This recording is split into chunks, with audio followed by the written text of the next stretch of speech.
Eh bien, bonjour à tous et bienvenue au 5 Square Renaissance. J'allais dire au 13 Square Renaissance, je ne sais pas pourquoi. D'un coup, on dirait que j'ai changé d'adresse. Ce qui est intéressant, c'est que dans le tarot de Marseille, la lame 13 est la lame de l'arcane sans nom, c'est-à-dire qu'on appelle aussi la mort, enfin que les grands tarologues diront non, non, surtout pas, il ne faut pas dire la mort, c'est l'arcane sans nom. Mais en tout cas, c'est une lame qui parle justement de recréation de soi, de renaissance, de mort et de cycle. Donc c'est assez étrange que j'ai eu envie de dire bienvenue au 13 Square Renaissance. Aujourd'hui, je suis venue vous parler des 12 portes du ciel et de la terre, qui est un enseignement que j'ai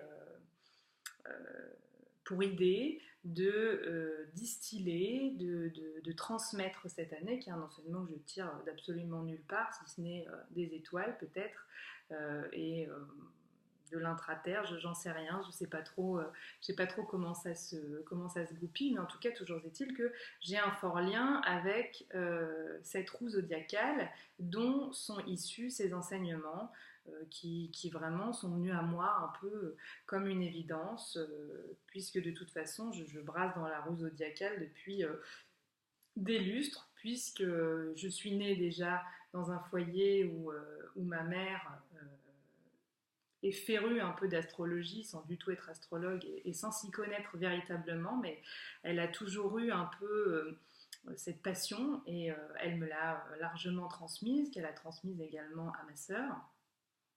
Et cette passion un peu pour les cartes, ce qui fait que, pareil, le tarot, c'est quelque chose que j'ai étudié et c'est un outil avec lequel je travaille même encore souvent. Euh, Moi, j'avais 12 ans à peine, à l'âge où mes copines s'acheter du maquillage et enfin non pas franchement celle que j'avais, mais on dira que les camarades de classe que j'avais s'achetaient du maquillage et commençaient à fumer, à braver un peu tous les interdits. Et bien moi j'étais dans ma petite chambre avec mon mythe arthurien, avec mes légendes de sirènes, avec mes légendes de l'Atlantide, de la ville 10, les cités disparues, englouties sous les mers, Mu, la Lémurie, les Vikings. J'étais fascinée par les Vikings. Et puis les Cathares, les Templiers, voilà, tout ça, moi, ça c'était ma passion. J'étais complètement obnubilée par tout ça. Un peu Versailles aussi, déjà à l'époque, hein, puisque j'avais beaucoup de livres sur Louis XIV et sur le château de Versailles. Et puis, dans tout ça, j'avais deux passions très ésotériques qui finalement se rapportaient un peu au souterrain versaillais, je dirais, parce que j'ai toujours dans l'idée, je ne sais pas pourquoi, parce que j'y connais absolument rien, mais j'ai toujours dans l'idée que dans les souterrains de Versailles, on cachait des astrologues, des guérisseurs et des gens comme ça qui avaient recours à des pratiques plus ou moins ésotériques qui étaient au bon gré du roi ou malgré, je ne sais pas trop. Tour à tour à la fois le héros du roi et la personne à abattre si jamais il y avait quelque chose qui ne lui convenait pas dans ce qui avait été dit ou dans ce qui avait été fait. Et donc j'avais deux passions qui étaient l'aromathérapie, donc à l'âge de 12 ans, l'aromathérapie et l'astrologie. Et j'avais des cahiers que je noircissais avec des enseignements croisés, mêlés, des bouquins d'astrologie que je désossais et que je remettais ensemble et que du coup, voilà, du stabilo, des coups de crayon, des coups de cutter, des coups de ciseaux, et puis paf, je me faisais mes petits assemblages comme ça, et je me bouffais de la connaissance sur les planètes, sur les mouvements de la roue zodiacale, et puis parallèlement, eh ben, j'avais toutes ces connaissances aussi que je brassais aussi au niveau de l'aromathérapie, des plantes, puisqu'à 12 ans, j'avais déjà au moins trois brûles parfums à l'époque. Je n'avais pas de diffuseur d'huile essentielle, mais j'avais trois brûles parfums, ce qui à la limite est pas plus mal. Et ma toute première huile essentielle, qui à mon avis n'était pas une huile essentielle et que j'avais achetée dans un boui-boui à l'époque, c'était une huile essentielle de noix de coco. Voilà. Donc, comme quoi j'étais déjà très connectée au Pacifique. Hein. Vaiana sort de ce corps. T'inquiète, voilà, t'inquiète même pas, comme dirait l'autre. Donc, voilà, c'est tout naturellement qu'à l'heure actuelle, ben, je retourne vers cette roue zodiacale qui m'a quand même transmis des choses assez magnifiques, puisque grâce à cette roue zodiacale, j'ai créé il y a 4 ans, je pense maintenant, deux soins énergétiques, l'un qui s'appelle le soin des 7 planètes et l'autre qui s'appelle le jardin des Hespérides, qui se fait en 4 séances. Là où le soin des 7 planètes peut se faire une seule fois. Il a beaucoup de liens avec quelque chose d'ordre karmique, le soin des 7 planètes. Et le soin des Hespérides, il se fait en 4 fois, parce que en fait, voilà, il va selon les 4 cycles du zodiaque, parce qu'il y a 4 cycles dans le zodiaque. Mais bon, je ne vais pas vous raconter tout exactement. Vous aurez qu'à venir vous inscrire à ces enseignements, et puis vous en saurez plus. Mais je vais quand même vous en dire un petit peu plus pour vous donner un petit peu matière à savoir un peu de quoi il s'agit. Euh, voilà.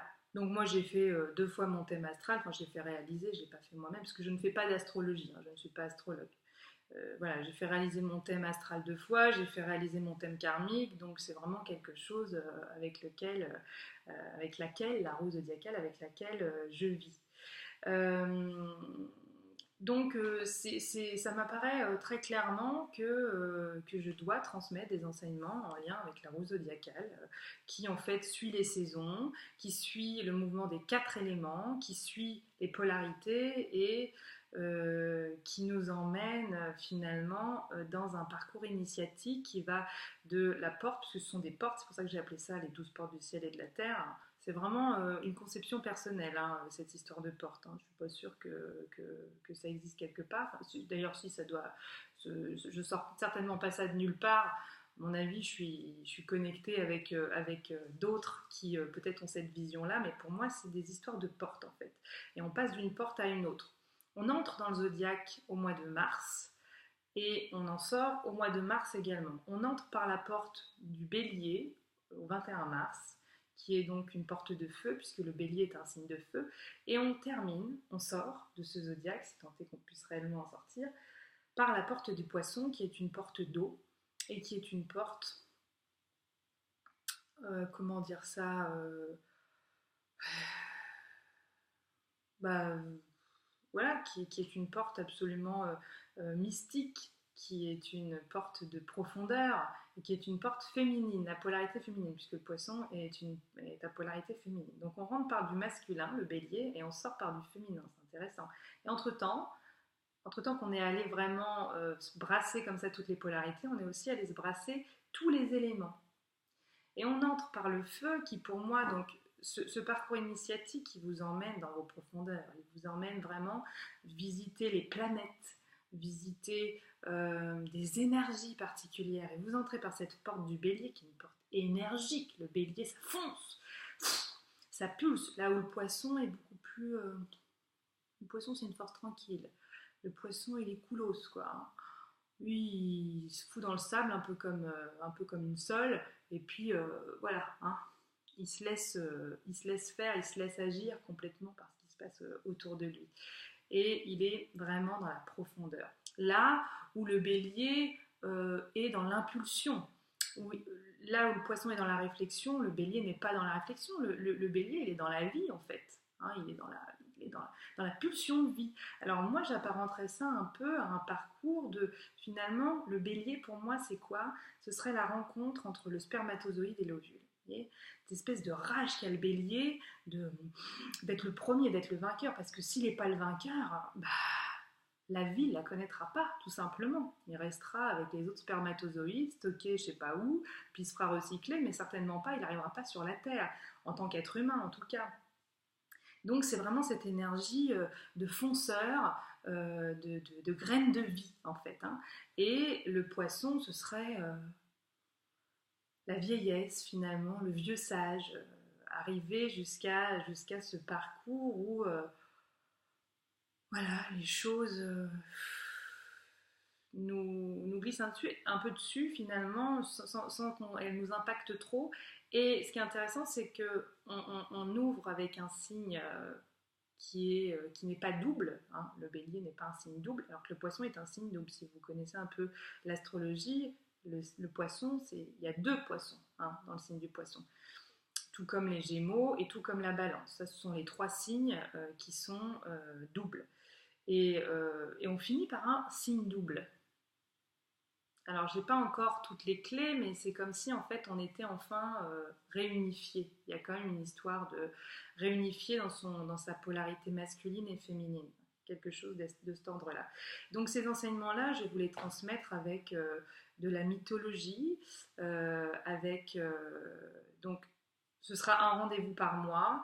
Peut-être que de temps en temps, je pense que je vais faire deux enseignements parallèles. Un enseignement où on couplera euh, 3 mois par 3 mois ou 4 mois par 4 mois, peut-être 4 mois par 4, ouais, 4 mois par 3 mois par 3 mois, je pense que ce sera plus logique. Et puis d'autres enseignements qui se feront mois par mois pour suivre vraiment les mouvements planétaires de la roue zodiacale. Donc voilà, c'est un enseignement où je mixerai avec de la mythologie, avec des contes, les contes de notre enfance. C'est un enseignement pour retrouver un peu la magie, de la spontanéité de l'enfant intérieur, cette créativité exacerbée et vraiment cette puissance en même temps divine que chacun porte en lui, hein. Et donc à travers ça, eh bien, il y aura la confection d'objets thérapeutiques et d'objets, je dirais même sacrés, des cercles de parole pour avoir un cheminement qui soit à la fois collectif et individuel. Ces enseignements-là, ce sont des enseignements que, a priori, je vais distiller à Paris, qui iront aussi avec des méditations guidées, parce que j'ai envie vraiment de brasser tous les règnes à travers les méditations guidées, et je vais vous en proposer une ce mois-ci autour de l'énergie de Vénus, puisqu'on est entré dans le signe de la balance, et la balance est régie par le signe par la planète Vénus, pardon. Et donc, je me propose de vous emmener dans cette énergie vénusienne. Très prochainement, je vous concocte une petite méditation, et donc je ferai des méditations guidées régulièrement en région parisienne pour ceux que ça intéresse en présentiel. Ce qui fait que là, l'avantage, c'est qu'il pourra y avoir derrière des cercles de parole pour échanger. Je pense même qu'on fera de temps à autre des repas un peu, des pique-niques au bord du canal Saint-Martin ou je ne sais quoi pour échanger après ces méditations, pour avoir un temps fort de partage tous ensemble. Voilà. Puis éventuellement, comme ces enseignements sont des enseignements à polarité féminine et masculine, bien que je travaille mon masculin et mon féminin et bien que je porte ces deux polarités, eh bien, j'en appelle éventuellement si un homme a envie de se joindre à moi pour distiller certains enseignements, pour traverser certaines portes, notamment celle à polarité masculine, eh bien, il est le bienvenu. J'ai déjà ma petite idée et je lance cet appel en y pensant depuis hier soir parce que j'ai bien un homme dans mon entourage. Ça n'est pas du tout un appel amoureux, hein, je vous rassure. Je pense qu'il va se reconnaître. Il sait très bien que je ne suis pas en train de le draguer, mais parce que je sais qu'il est très féru lui aussi d'astrologie et qu'il a commencé à mettre son nez là-dedans depuis un moment et que ça lui va très très bien. Donc si jamais il veut se joindre à moi, eh bien, je lui lance un appel. Comme ça, vous aurez du féminin et du masculin pour vous transmettre eh bien, ces enseignements qui sont pour moi un peu une forme de 13 mères originelle, mais revue et corrigée avec du féminin et du masculin, et des enseignements vraiment tirés aussi des énergies stellaires, des énergies des autres planètes, des énergies un peu venues des étoiles, qui sont finalement une énergie très présente en ce moment et que j'ai vraiment envie d'explorer avec vous tous. Voilà, n'hésitez pas à réagir, à faire vos commentaires, pour que je sache aussi un petit peu si ça vous parle, si ça vous parle pas, si vous avez envie de rejoindre un enseignement comme ça. Moi, je vous embrasse, je vous souhaite le meilleur et n'hésitez pas à vous abonner à cette page YouTube. J'arrive pas à dire chaîne, je crois qu'en ce moment, j'aime pas les chaînes du tout. Je sors de prison, donc je n'aime pas les chaînes. N'hésitez pas à vous abonner, n'hésitez pas à partager également. Quant à moi, je vous embrasse et je vous retrouve très bientôt. À bientôt.